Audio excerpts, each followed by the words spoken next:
China water bomb ఈ పదం వింటుంటేనే ఎంత వింతగా ఉంది. బట్ దీనివల్ల భారత్కు భారీగా నష్టం వాటిల్లనుంది. భారత్ సరిహద్దుల్లో ఉన్న బ్రహ్మపుత్ర నదిని ఉపయోగించుకుని చైనా ఇండియాను దెబ్బకొట్టాలని చూస్తోంది. టిబెట్లో పుట్టిన బ్రహ్మపుత్ర నది భారత్ నుంచి చైనా, బంగ్లాదేశ్లలోకి ప్రవహిస్తోంది. అయితే ఈ నదీ జలాల ప్రవాహం పంపకానికి సంబంధించి భారత్ చైనాల మధ్య ఒప్పందాలు ఎప్పుడో జరిగాయి. 2002లో తొలిసారిగా బ్రహ్మపుత్ర జలాలపై భారత్ చైనాల మధ్య ఒప్పందం జరిగింది. ఆ తర్వాత 2008, 2013, 2018 సంవత్సరాల్లో అప్పటి పరిస్థితులకు అనుగుణంగా వాటికి మార్పులు చేర్పులు చేశారు. 2023లో చివరిసారిగా ఒప్పందం జరిగింది. ఇరు దేశాల మధ్య ఉద్రిక్తతలు నెలకొన్న నేపథ్యంలో ఇప్పటిదాకా కొత్త ఒప్పందం ఇంకా జరగనే లేదు. ఇలాంటి పరిస్థితుల్లో చైనా అత్యుత్సాహంతో ఓ ముందడుగు వేయాలని చూస్తోంది. ఆ దేశ నిర్ణయం భారత్ను ఇప్పుడు ఆందోళనకు గురిచేస్తోంది. అదే వాటర్ బాంబ్. వర్షాకాలంలో బ్రహ్మపుత్ర నదికి వరదలు వస్తుంటాయి. ఇరు దేశాల మధ్య ఒప్పందం ప్రకారం మే 15వ తేదీ నుంచి అక్టోబర్ 15వ తేదీ వరకు ప్రతి ఏడాది కూడా నీటిని 2 దేశాలు పంచుకోవాల్సి వస్తుంది. వరదల్లో వచ్చే ఛాన్స్ ఉన్నప్పుడు నది పరిస్థితి గురించి దిగువనున్న దేశాలకు చెప్పాలి. కానీ చైనా, భారత్ల మధ్య ఉద్రిక్త పరిస్థితులు వచ్చాక ఈ సమాచారాన్ని చైనా మన భారత్కే అందించడం లేదు. అంతేకాకుండా ఈ నదిపై ప్రపంచంలోనే అతి పెద్ద పవర్ ప్రాజెక్టును నిర్మించడానికి చైనా ఇప్పుడు తలపెడుతోంది. ప్రస్తుతం చైనాలో అతిపెద్ద త్రీ గోర్డెన్ డ్యామ్ సామర్థ్యం 88.2 బిలియన్ కిలోవాట్ల విద్యుత్ ఉత్పత్తి. త్రీ గోర్డెన్స్ డ్యామ్ కంటే 3 రెట్లు ఎక్కువగా ఈ డ్యామ్ను నిర్మించేందుకు కూడా చైనా ఆమోదం ఇప్పుడు తెలిపింది. ఇదే మరింత ఆందోళన కలిగిస్తోంది. భారత్ సరిహద్దు టిబెట్ ప్రాంతంలో ఈ డ్యామ్ను నిర్మించనుంది.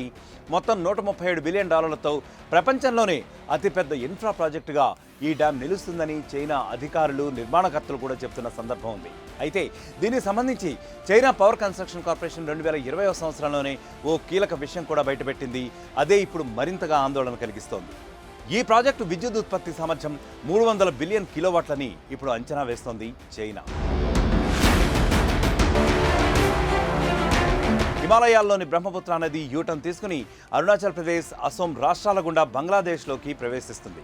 యూటర్న్ తీసుకునేది మాత్రం చైనాలో. అక్కడే ఒక పెద్ద లోయ కూడా ఉంది. అందులోనే చైనా పెద్ద డ్యామ్ కట్టాలని చూస్తోంది. ఇప్పుడు జల విద్యుత్ ఉత్పత్తి కోసం బ్రహ్మపుత్ర నదిలో సగం నీటిని దారిని మళ్లించేందుకు 20 కిలోమీటర్ల పొడవున 4-5 సొరంగాలను తవ్వాలని చైనా పవర్ కన్స్ట్రక్షన్ కార్పొరేషన్ అంచనా వేసినట్లు స్థానిక మీడియా ప్రచురించింది. సంచా బార్బా కొండల్లో తవ్వబోయే ఈ సొరంగాల్లో సెకనుకు 2000 క్యూబిక్ మీటర్ల నీరు ప్రవహిస్తుందట.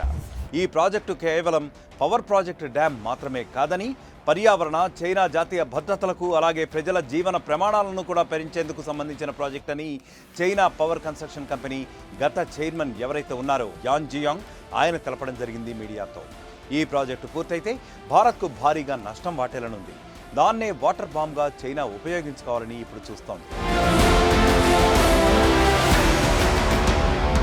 ఈ ప్రాజెక్టు ఏర్పడైతే బ్రహ్మపుత్ర నదిపై చైనా నియంత్రణ మరింతగా పెరిగిపోతుంది. వేసవిలో చైనా ఎక్కువగా జలాలు వాడుకోవచ్చు.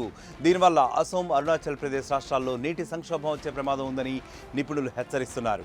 ఈ ప్రాజెక్టు భారత్, చైనా రాష్ట్రాల సరిహద్దుకు కేవలం 30 కిలోమీటర్ల దూరంలోనే ఉంది. వర్షాకాలంలో ఒకేసారి భారీగా వరదలు వస్తే మాత్రం, ఎక్కువగా నీటిని విడుదల చేస్తే మాత్రం దిగువనున్న ఇండియా ప్రాంతాలు పూర్తిగా జలమయమైపోతాయి. ఇరు దేశాల మధ్య యుద్ధ పరిస్థితులు వస్తే ప్రాజెక్టులో జలాలను చైనా ఒకేసారి విడుదల చేసి వాటర్ బాంబ్గా వినియోగించే ప్రమాదం కూడా ఉంది. దీనివల్ల అసోం, అరుణాచల్ ప్రదేశ్ వంటి ఈశాన్య రాష్ట్రాలు ఏవైతే ఉన్నాయో ముంపునకు గురైపోతాయి. అక్కడ ఉన్న జనాలకు తీవ్ర ఇబ్బందులు గురవుతాయి. ఈ క్రమంలో ఇరు దేశాల మధ్య ప్రవహించే నదుల నిర్వహణపై డిసెంబర్ 18వ తేదీన భారత్, చైనా ప్రతినిధులు సమావేశమయ్యారు. అయితే టిబెట్ ప్రాంతంలో ఎక్కువగా భూకంపాలు వస్తూ ఉంటాయని, ఇలాంటి ప్రాంతంలో భారీ డ్యామ్ను కట్టడం ప్రమాదమేనని నిపుణులు హెచ్చరిస్తున్నారు. మరిన్ని వీడియోస్ కోసం ఛానల్ ని సబ్స్క్రైబ్ చేయండి. లేటెస్ట్ అప్డేట్స్ కోసం వాట్సాప్ ఛానల్ ని ఫాలో అవ్వండి. ఆ లింక్ డిస్క్రిప్షన్ లో ఉంది.